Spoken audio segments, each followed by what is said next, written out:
قانون بنانے والے جاہل نہیں ہو سکتے، لیکن سمجھ میں نہیں آتا کہ قوانین میں اکثر مضحکہ خیز خامیاں کیوں رہ جاتی ہیں۔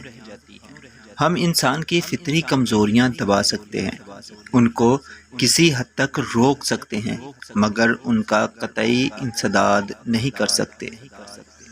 گورنمنٹ نام نہاد عصمت فروشی کے انسداد کی تدبیریں سوچتی ہے، اندھا دھند وہ اس عمارت کو ڈھانے کے لیے ہتھوڑے چلاتی ہے جس کی بنیادوں کو معاشرے کے بڑے بڑے اونچے ستونوں نے سیسا پلایا ہے۔ اس عمارت میں اگر بنظر غور دیکھا جائے تو ہمیں بڑی بڑی تقدس مآب ہستیوں کے ماتھے کی محرابیں مل جائیں گی، اور گناہ کی ان بیٹیوں کی شکل و صورت میں کئی جانے پہچانے ناک نقشے ابھر آئیں گے۔ محنت کش مزدوروں کی صحیح نفسیات کچھ ان کا اپنا پسینہ ہی بطریق احسن بیان کر سکتا ہے۔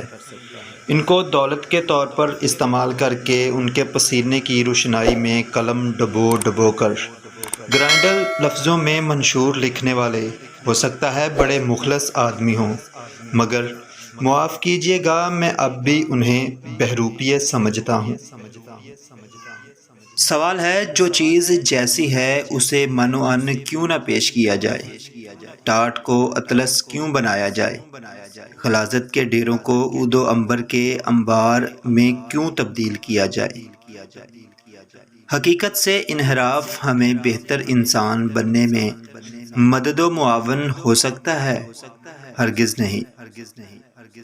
میرے افسانے تندرست اور صحت مند لوگوں کے لیے ہیں، نارمل انسانوں کے لیے جو عورت کے سینے کو عورت کا سینہ ہی سمجھتے ہیں اور اس سے زیادہ آگے نہیں بڑھتے، جو عورت اور مرد کے رشتے کو استحجاب کی نظر سے نہیں دیکھتے۔ سب سے بڑا مسئلہ یعنی تمام مسئلوں کا باپ اس وقت پیدا ہوا تھا جب آدم نے بھوک محسوس کی تھی۔ بھوک کسی قسم کی بھی ہو بہت خطرناک ہے۔ آزادی کے بھوکوں کو اگر غلامی کی زنجیریں ہی پیش کی جاتی رہیں تو انقلاب ضرور برپا ہوگا۔ روٹی کے بھوکے اگر فاقے ہی کھینچتے رہے تو وہ تنگ آ کر دوسرے کا نوالہ ضرور چھینیں گے۔ مرد کی نظروں کو اگر عورت کے دیدار کا بھوکا رکھا گیا تو شاید وہ اپنے ہم جنسوں اور حیوانوں میں ہی اس کا عکس دیکھنے کی کوشش کریں گے۔ دنیا میں جتنی لعنتیں ہیں بھوک ان سب کی ماں ہے۔ روٹی اور پیٹ، عورت اور مرد، یہ دو بہت پرانے رشتے ہیں، ازلی اور ابدی۔ انسان ایک دوسرے سے کوئی زیادہ مختلف نہیں، جو غلطی ایک مرد کرتا ہے دوسرا بھی کر سکتا ہے۔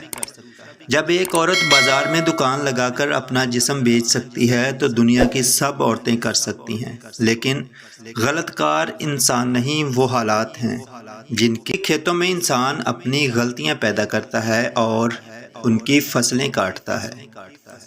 ملک سے سیاسی طور پر جدا کیے جا سکتے ہیں، ایک مذہب دوسرے مذہب سے عقیدوں کی بنا پر علیحدہ کیا جا سکتا ہے، دو زمینوں کو ایک قانون دوسرے سے بیگانہ کر سکتا ہے، لیکن کوئی سیاست، کوئی عقیدہ، کوئی قانون عورت اور مرد کو ایک دوسرے سے دور نہیں کر سکتا۔